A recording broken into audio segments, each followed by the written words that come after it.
and I'll just start with probably my greatest accomplishment is being married for 44 years and raising 4 adult kids and now 21 grandkids.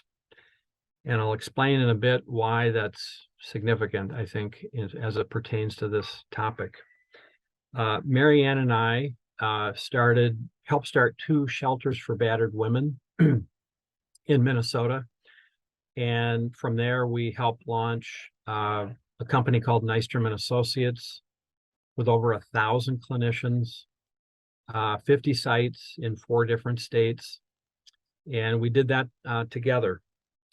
In that process, I also did over 33,000 psychotherapy sessions. So I've sat with all kinds of people, couples, you name it, hearing all kinds of problems. Currently, I am doing clinical supervision groups where I'm giving guidance to young clinicians who are just starting out in the field. I met Bruce and Joy Fleming back somewhere in the 1990s, early to mid 90s. I'm not even sure anymore. And at that time, I had heard about Dr. Joy Fleming's dissertation, and I found that to be transformative. What was found in her dissertation, how she added to the body of knowledge in terms of biblical interpretation, in particular around Genesis 2 and 3.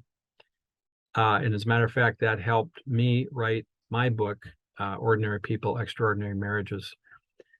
I learned about Tru316 directly through Bruce Fleming and the books that he's written, which again elaborate in greater detail these important topics on biblical interpretation in terms of male-female relationships. Why I think it's important to have Tru316 is many things. If applied correctly, it will benefit marriages, male-female relationships of any type. It will model to children how a man and a woman are to interact together in a family or just in relationships in general. It will help reduce and optimally eradicate domestic violence. It will have a profound impact on the media in terms of how women are portrayed, how men are portrayed, male-female relationships. It'll have an impact on movies, contemporary music lyrics, social media, pornography, and the list is almost endless. But in other words, it would have a transformative effect on our culture. It would be culture changing. In my own work, from a microcosm perspective, sitting with couples, hearing their problems of all different types, the proper interpretation of the Genesis 2 and 3 model that Tru316 elaborates on, and also Dr. Joy Fleming's dissertation, is it causes the husband and wife, the male-female, to look at each other in a proper way. In other words, males and females are made in the image of God, period. So while I'm not a Hebrew expert, talk to the Flemings on that, the phrase "ezer kenegdo" really becomes profound. The idea that the man and the woman are allies, they're partners. The female came to the rescue, so to say. There's no rank ordering.